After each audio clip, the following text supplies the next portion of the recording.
Waving flags and carrying pictures of Muammar Gaddafi, the embattled Libyan leader's supporters were shown on state television in Tripoli in an attempt to portray that he's still in control. The regime reportedly passed out guns to civilian supporters, set up checkpoints and sent armed patrols roving the streets of one of Gaddafi's last remaining strongholds. But despite the show of support, the Libyan leader's days appear to be numbered.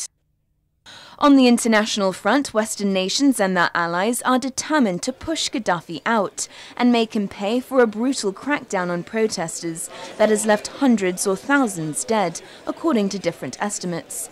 In a move orchestrated by the US and Britain, the United Nations Security Council voted unanimously to impose sanctions on Libya. The 15-nation council placed an arms embargo, asset freeze and travel ban on the Libyan leader, his 5 children and 10 members of his inner circle. It also referred Gaddafi to the International Criminal Court for alleged crimes against humanity.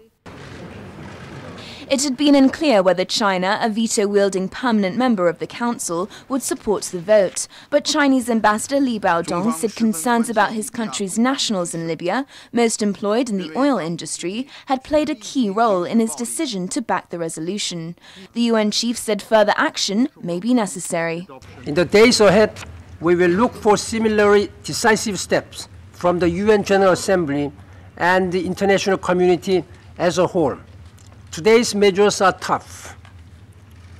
In the coming days, if needed, even bolder action may become necessary. Ban will be holding talks in Libya with US President Barack Obama, who has for the first time openly called on Gaddafi to give up power. Gaddafi's grip on Libya looks even more tenuous as his police abandoned parts of the capital to the popular revolt that has swept the country. The most recent high-level defection was by the deputy commander of the Special Forces, who appeared live on TV declaring his support for the protesters. Local media reports said an interim government was being set up to reunite the country. A body of military and civilian figures would prepare for elections in 3 months. Tripoli residents have been putting up concrete blocks and other makeshift barricades, proclaiming open defiance after security forces melted away. But if anything is certain, it's that Gaddafi is not going down without a fight. The UN estimates more than 1,000 people have died as Gaddafi's regime tries to stop the revolt.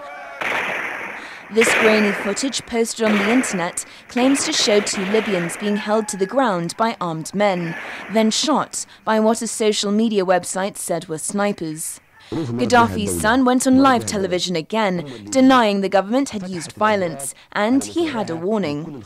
What the Libyan nation is going through has opened the door to all options, and now the signs of civil war and foreign interference have started, said Saif al-Islam Gaddafi. Laura Westbrook, ATV News.